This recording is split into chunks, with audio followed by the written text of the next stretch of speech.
In the previous video, I led you to believe that light was a wave. While light was shown previously to have wave-like properties by Young, it was also shown to have particle-like properties by Einstein over 100 years later. This is called the wave-particle duality, and we'll learn more about it in other videos. In 1924, Louis de Broglie, who was a genius, realized that all matter must have this same wave-particle duality. He proposed something called the de Broglie wavelength, lambda equals h over p, and remember that p equals mv for classical particles. The Davison-Gerner experiment confirmed de Broglie's hypothesis in 1927 with electron diffraction using crystals, and de Broglie was awarded the Nobel Prize in 1929.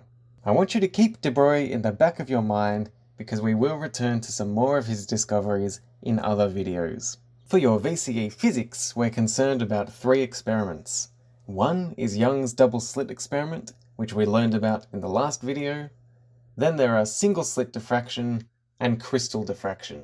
Both of these involve passing light through a very narrow opening. One of them just has a crystal in front of it. And this creates a series of concentric rings of alternating light and dark bands. This is, of course, an interference pattern and demonstrates wave behavior. The takeaway here is that if we perform any of these experiments using electrons of the same de Broglie wavelength as light, they respond exactly the same way with an identical interference pattern. Let's compare how we can get electrons to have the same wavelength as light. The formulas we're going to use come from something called the band gap, but we're going to sidestep that definition today and simply compare them. So for de Broglie's equation to be true, the particles and light must have the same momentum. If we had a question, how fast do the electrons need to travel in order to create the same diffraction pattern?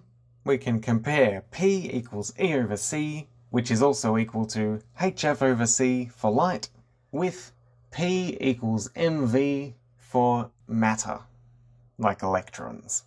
So this has to be the same for the wavelength of light to equal the wavelength of matter. However, if we speed electrons up to such a speed, their energy will be different to the energy of the photons, and that is where the difference lies.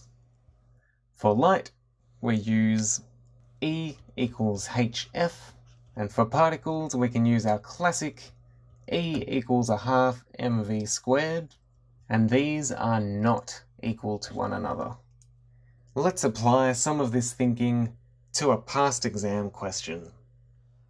So, a beam of electrons are traveling at a constant speed of 1.5 times 10 to the 5 meters per second. The beam shines on a crystal and produces a diffraction pattern.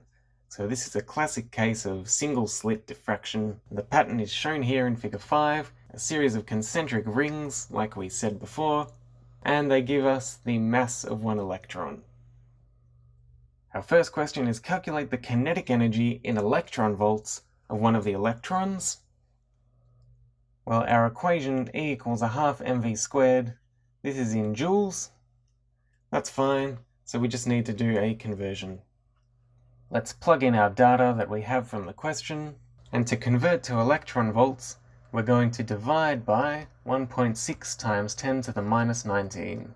So our answer is 64 times 10 to the minus 3 electron volts, or 0.064. Now for part B, the beam of electrons is removed and replaced with a beam of X-rays. And the resulting pattern has the same spacing that is produced by the electrons.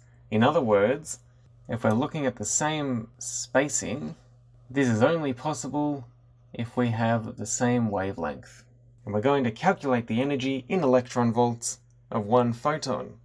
Now remember, because of de Broglie's equation, lambda equals h over p, if we want the wavelength of light to equal the wavelength of the electrons, that means the momentum of light has to equal the momentum of the electrons. And the question is telling us to find the energy of one X-ray photon. Let's come over to the side here and do a quick brainstorm.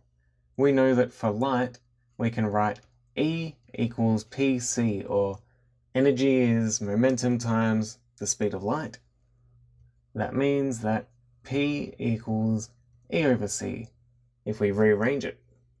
So we've got the momentum of light over here, and we know that the momentum of a classical particle is its mass times its velocity. Well, this will help satisfy this condition that we've given ourselves, that the momentum of light has to equal the momentum of the electron. E over c equals mv. So E is the mass of the electron, the velocity of the electron, times the speed of light. And then we need to do another conversion to electron volts. So we've got finally the energy is the mass of the electron, 9.1 times 10 to the minus 31 kilograms, times its velocity, times the speed of light, which we're taking as 3 times 10 to the 8 meters per second. And then we're going to divide by 1.6 times 10 to the minus 19 to convert this to electron volts. And if you put all of that in your calculator, you'll get an answer of 256 electron volts when you round it off.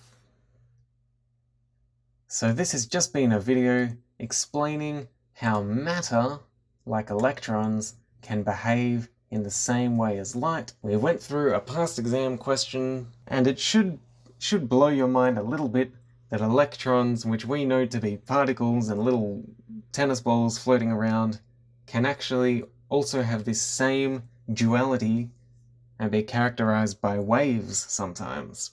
So de Broglie was a very smart man, and we owe a lot to him in modern physics.